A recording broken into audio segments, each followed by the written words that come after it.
The struggle with traditional weight loss.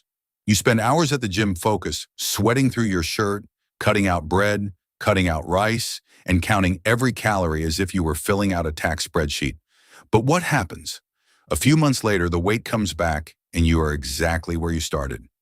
If this has already happened to you, know that you are not alone.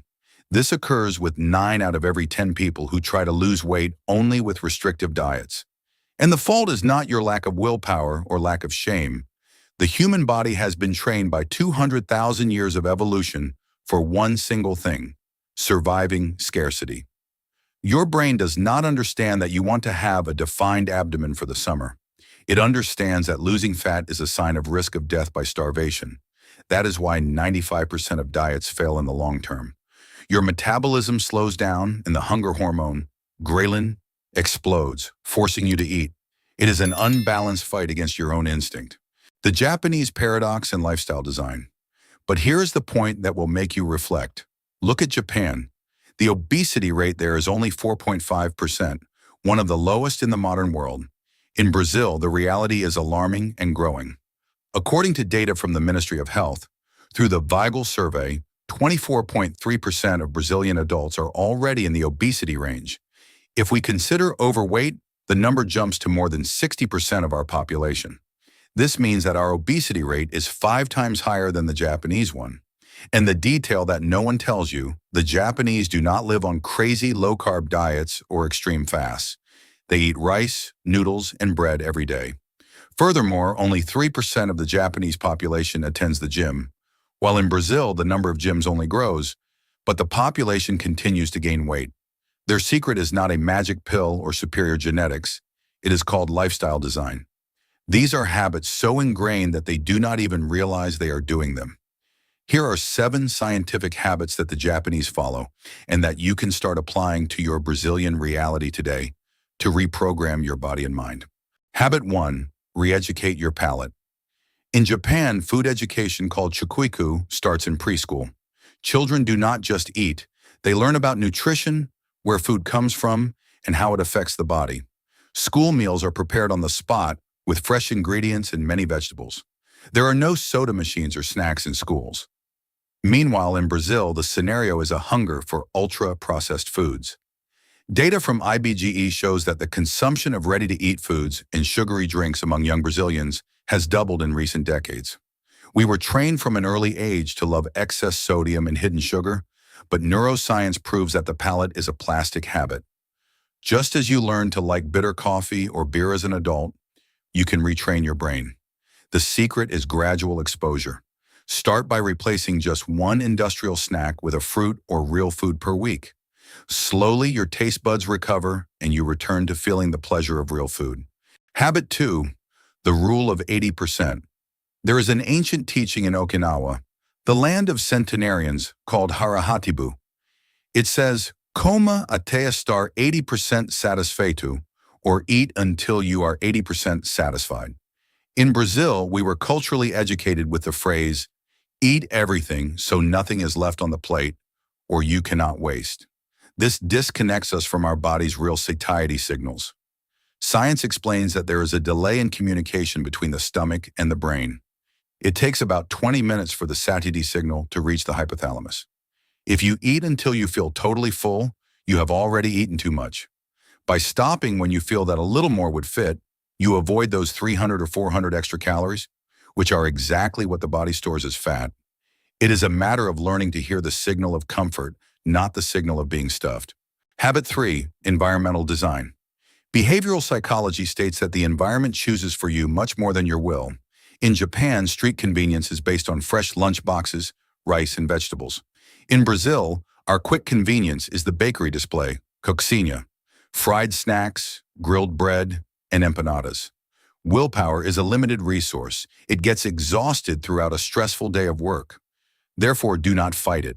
Change the design of your home. Leave washed and cut fruits in sight in the refrigerator. Hide the filled cookies and snacks on high and deep shelves where you need a ladder to reach. If access is difficult and it is out of your field of vision, the brain, which seeks to save energy, often gives up on the temptation out of pure convenience. Habit 4, the sugar shock. The average Brazilian consumes about 80 grams of sugar per day. This is almost double the maximum limit recommended by the World Health Organization, which is 50 grams. The ideal would be 25 grams. In Japan, sugar is treated as a subtle seasoning, not as the base of the diet. In Japan, standard soda cans are only 250 ml. Some versions reach 160 ml or 190 ml, while in Brazil, the standard is 350 ml, often accompanied by free refill options in fast food chains. Reducing sugar recalibrates your dopamine receptors in the brain. After about 2 months of reducing consumption, a study showed that people began to feel fruits were much sweeter and found industrial desserts excessively sickening. Your body adapts to the pattern you offer it. Before we go to the last 3 habits, which are the most practical for those with a busy routine, I want to invite you to like this video and subscribe to the channel if you enjoy content that helps improve your life. Your subscription helps us continue producing these videos and spreading knowledge. Habit 5, the rhythm of feeding. Predictability is the basis of biological discipline. Most Japanese people maintain a rigorous eating rhythm. Breakfast before 9 a.m., lunch at 1 p.m., and dinner before 8 p.m. In Brazil, our routine tends to be hormonal chaos. We skip breakfast out of haste, eat any snack for lunch, and have a giant banquet at 10 at night before sleeping. When your eating has no rhythm, your hunger hormones become unregulated. The body enters a state of alert and begins to store fat more easily.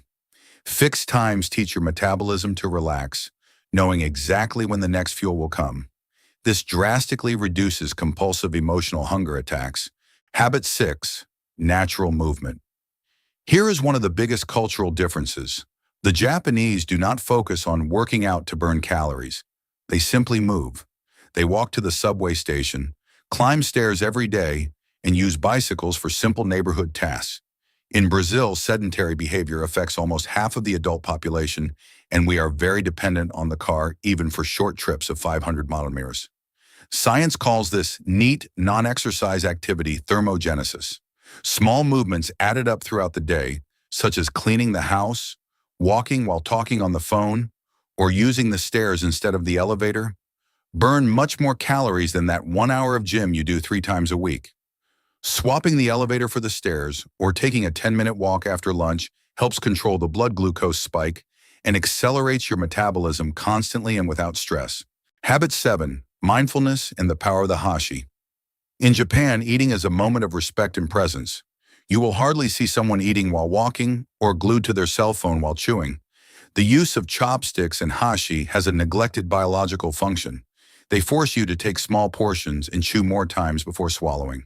This slows down the speed of the meal. If you do not use hashi, the technique adapted for Brazilians is simple and powerful. Place the fork on the table between each bite. Chew calmly. Feel the texture and the flavor. This extra time is what your digestive system needs to send the chemical signals of satiety before you repeat the plate by visual impulse. Conclusion and final reflection. As you have seen, the Japanese secret is not a magic formula. It is a lifestyle based on balance, rhythm, and respect for one's own body. It is about stopping the fight against your biology and starting to work in favor of it. Which of these 7 habits did you find easiest to start applying in your life today? Tell me here in the comments. And if you like knowing how small cultural adjustments change everything, I have prepared another video about the 10 habits that transform my life. They are simple habits that will help you accelerate your results. To watch, just click on the video appearing on the screen now. I'll see you there. If this story changed the way you look at your health and daily habits, please subscribe and like our channel. We are uncovering the science and history that often stays hidden. Plant the seeds for a healthier future. The next treasure of knowledge will open soon.